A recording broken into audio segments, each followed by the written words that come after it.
So you've wrapped up a big push. You're coming up from the fog and the frantic feeling of Giving Tuesday or a previous November fundraiser. Maybe you're even feeling that dread that I know is really, really common and prevalent and normal that you feel in December. And you're not sure what to do next. You know you've got more fundraising to do, another appeal to send, another campaign to push out. Your inbox is full, your energy is low, everyone wants something. And the little voice in your head says, everyone who is going to give already gave. I should just stop. I'm so tired. This is enough. That's the campaign hangover. And that's what we're dealing with today. What to do when you're feeling that physical and mental exhaustion, but let's be honest, you still need to raise more. So if that's you, you're not alone. And I'm going to give you the tools to rise to the occasion because it is our Super Bowl season. It is December. Now is the time. So everyone's version of this hangover, this crash may be a little different.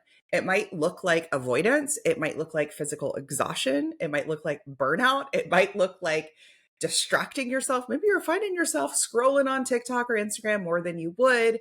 Maybe it's, I just want to like hide under the covers and Netflix and chill. But you know, you got donors to call, texts to send, emails to follow up on. It might be the reluctance to ask again. It might be reluctance to follow up on those texts, those phone calls, those conversations. That fear that you're pushing too hard, doing too much, asking too much. This isn't a personal weakness. It's a predictable phase of launching. And I can say this with absolute certainty because running any sort of campaign, which is everything that I've described is an element of a fundraising campaign, is actually very similar to the work that I do. So my business is one to many. So I have two primary programs, one for small emerging organizations and solo shop nonprofits called the Sprint Method, and one for larger, more established teams who are scaling up called the Purpose and Profit Club. Both of those require me to launch publicly. Even my email course, same thing.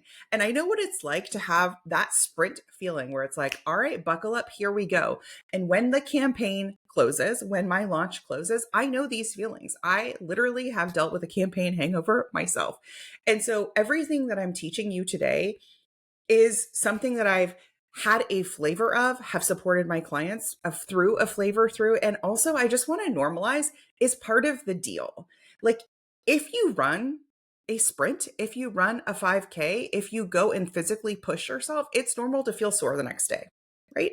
It's normal to feel like a little hungrier the next day, a little more depleted, like you just need a little rest. So we're going to talk about the rest. We're going to talk about the refresh as well. So November and December are truly the heaviest fundraising months of the year. For most of my clients, that rings true. For many organizations, we see 30 to 40% of annual revenue coming in this 2-month window. Like that is real. So this fatigue and also this excitement, let's talk about that. Like the dopamine response when you get that $50,000 check, when you hit that $5,000 goal, whatever the number is, that is also part of this mix because your brain is like, this feels amazing. This feels amazing. And then when you don't get it the next day or the next week, you actually feel even that depletion in that dopamine response. So all of that is normal. So year-end fundraising is heavy because it was designed to be heavy. It's not a sign that anything has gone wrong. So again, if you feel that fullness in your calendar, that fullness in maybe pressure, that is part of the deal. But we're going to level that out today. So last year, giving in the United States reached more than $590 billion. This was the first inflation positive year since 2020. So that means that people are still giving. They're giving generously. Generosity isn't shrinking. We are not in a decline. The sector, though, commonly teaches you on this old operating system, traditional old school fundraising. So it teaches fundraisers to treat year end like a marathon with no breaks. And that's why burnout's so common. That's why the stress cycle is so common. You run September, you run Giving Tuesday, you run December, you push. No trained athlete pushes like this, right? Runs 26 miles at full speed without breaks. You actually watch, if you've watched these like long distance races, there is a strategy to them. Even seasoned athletes slow down. Think about it. They like stretch before they start. a longer distance race, what do? They will literally go from a run to a jog. They'll pull over, they'll hydrate. I've even seen what marathon was recently? Was it the New York Marathon that was recent? Yeah, like pull over, get a cheer, get like connect with their family, the people holding the signs. Those that rest, that recovery period is part of it. So without that structure, you crash. And fundraising should work the same way. So that's why I created this concept of sprint campaigns, because I believe that fundraising shouldn't look like a constant, frantic state of running as fast as you can. I actually believe your campaigns should be sprints where for a short period of time, you are giving it your all. And then what do? You rest, you recover, you take a walk, you stretch, you recuperate. And then what do again? You sprint. Okay. And every sprint campaign has a different goal attached to it. And that is a conversation for another day, another strategy for another day. But we can, for the sake of this conversation, you can think of Giving Tuesday as like a single sprint. So without those sprints built inside your marathon, you do lose that momentum and you do tire out. And most nonprofits are symptomatic of this primarily in year end. They think and operate in global fundraiser mode, right? Where you're just like, I just need to raise X number of money just in general, right? Everything is vaguely named year end. Everything is vaguely connected. Nothing has that sharp urgency, that sharp connection attached to it. When you don't have a theme, a timeline, a countdown, an anchor point, you feel like you're pushing the same rock up the same hill again and again each day. And that's why the donor conversations feel harder, because you aren't tying the ask to something specific. And that's a huge part of what we teach our clients to do is when you have a clear campaign, a clear sprint, it actually makes the donor conversation so much easier versus when you don't, when you're just in a constant state of like, we just need money, we just need donations. That's like driving without directions. So I want to share a recent client example. So my client had a handful of lapsed donors and major donors that had not yet made their annual gift to call. She knew she had this group of very warm donors and then this group of previously warm donors, the lapsed donors, that she needed to call. And she was struggling with even booking the call and then what to say once the call was booked. She recently joined the club. What I realized is that she didn't actually have a clear campaign in place, right? So once she defined that campaign, everything clicked and the theme gave her purpose. It literally did the heavy lifting. The goal, the theme, the story. She had a clear destination to bring donors towards, to answer the question, why should I give now and not in 6 months? Why should I give now and not next year? You with me?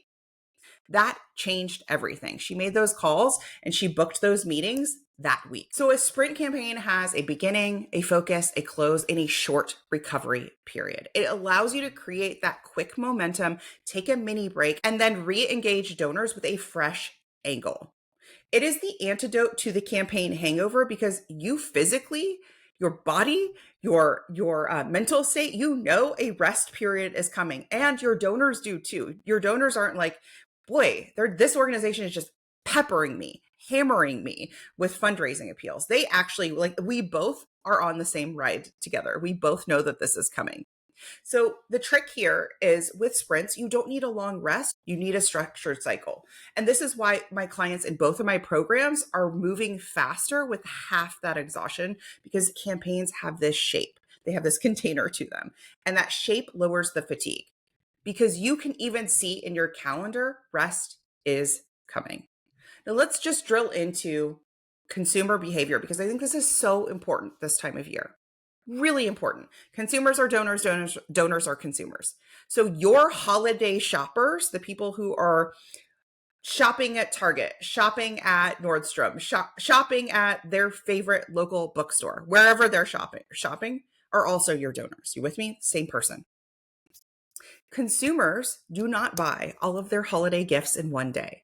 Even the most like organized Martha Stewart, best intended person who tries to shop, early and get her gift wrap done early, even she has a few impulse buys, right? They shop in rounds. And I would think of all of the different shopping behaviors. Think about like I think about like my aunt who may have a little bit more of that like structured shopping. Then I think about the person who's like the last minute guy, like my dad, who's like December 24th, right? What do you need? What do you want? I'm at the mall now. I remember that growing up. He's like, what size is she? What is she like? Right. So there's all these different buyer types. But ultimately, even the people who shop early shop again.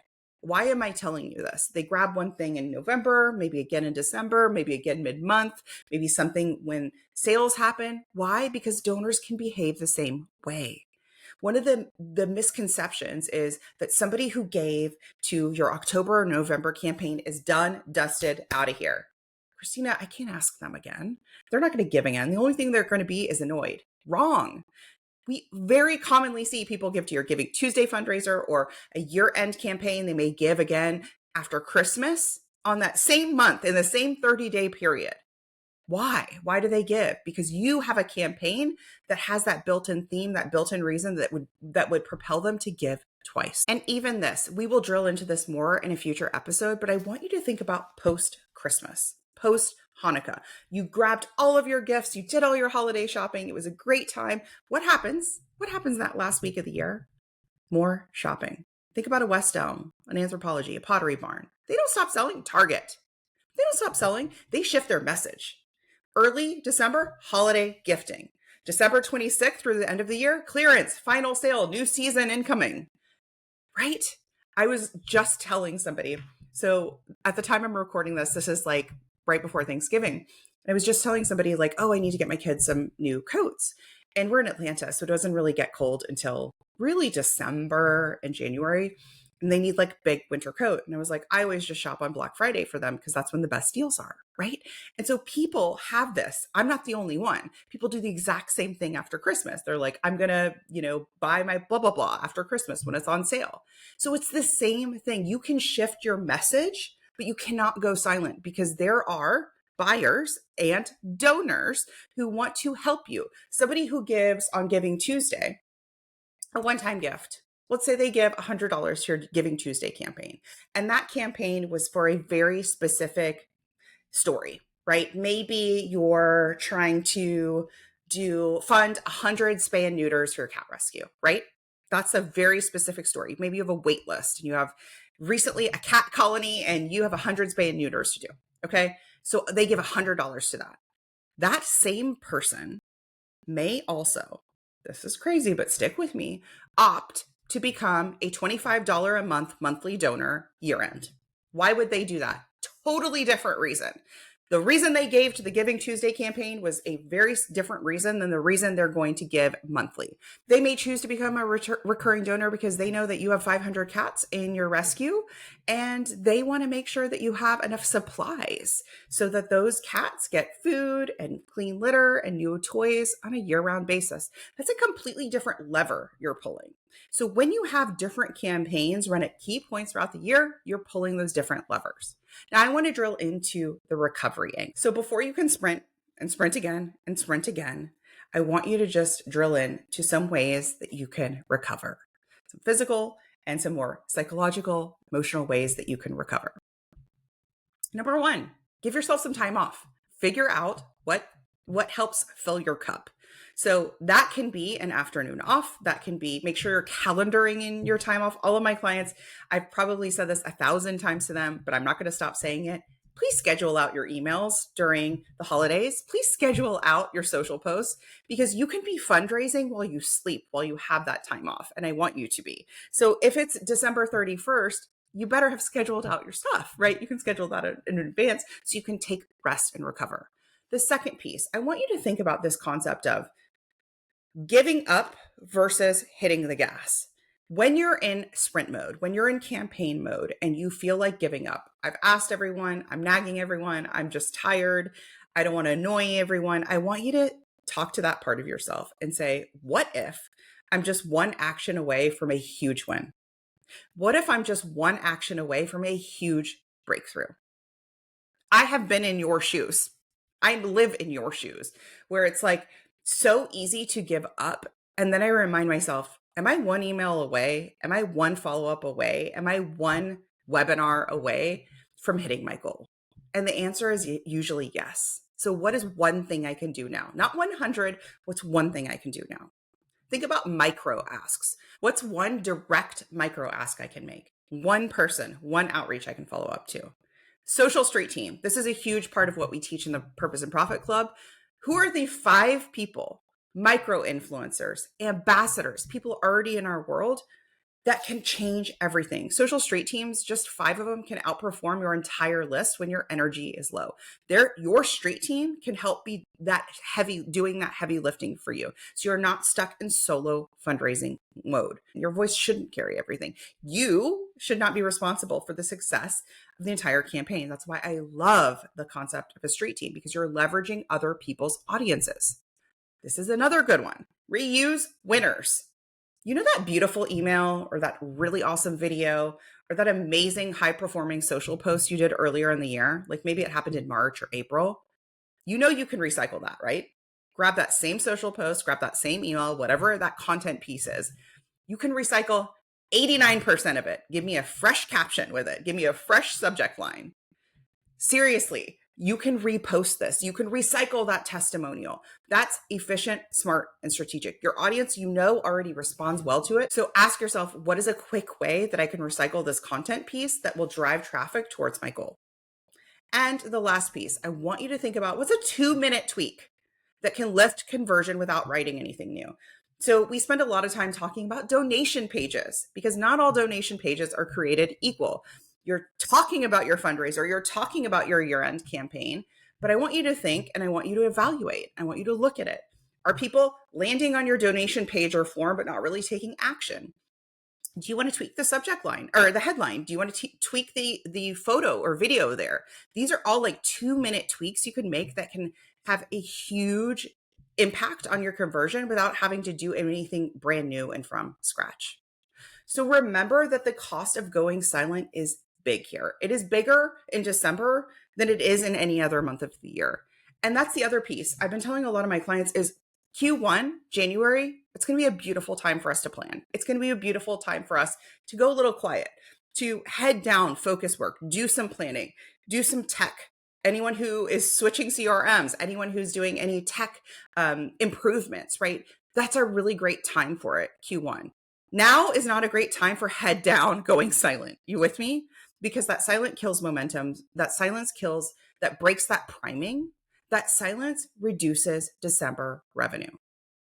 Retention data shows that small donor segments continue to slip. So you can't afford to go silent now when your audience is already warm. This is the most top of mind your audience you are with your organization.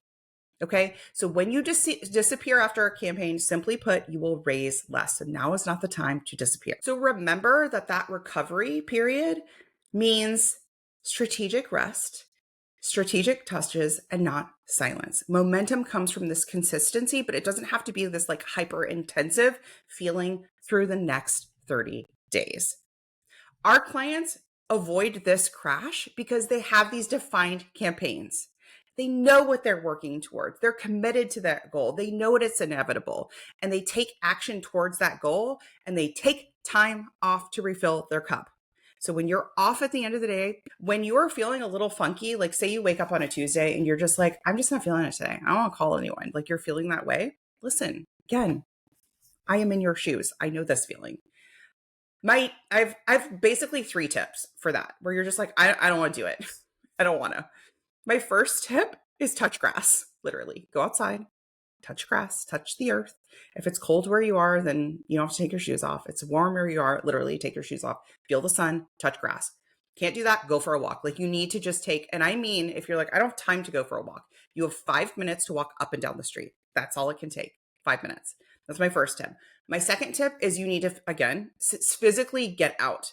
So go to your favorite coffee shop. If you don't want to work from there, that's fine. I want you to talk to your barista. I want you to go to your favorite bookstore and take 10 minutes and talk to somebody. My point is, I want you to just have a human interaction that has very low stakes. That always snaps me out of it.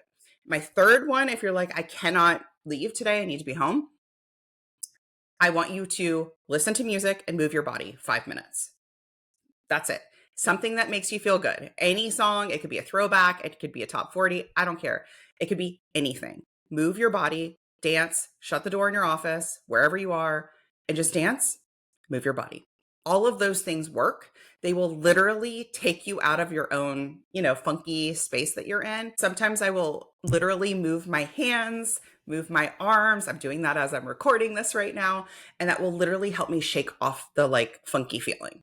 So all of those things you can do in less than 5 minutes or close to it. If you have to drive to a coffee shop, then maybe a little bit longer, but you get my point. So literally if you wake up in the morning and you say, I don't want to do this, I want you to go, okay, I hear that, but I'm not accepting that today because that's December. It's go time. So we're doing this. So which one of these 3 things do I want to do? 5-minute walk, 5-minute dance-a-thon, shake it off moment, or I want to go talk to somebody. That's it. And pick one. It works every time. So remember, year end is not just about grinding through and pushing harder. It is about pushing smarter. You're allowed to rest. You're allowed to shift your message. You're allowed to shift your message. You're allowed to iterate during the campaign. You're allowed to be creative. You're allowed to ask again. If you hear nothing from this, hear that. You're allowed to ask again. Your donors are ready. They are receptive. They want to help. They do not operate in the one and done cycle. The hangover fades when the strategy is sound. So be kind to yourself. Be kind to your donors. You've got this. I'm cheering you on. I'll see you next week.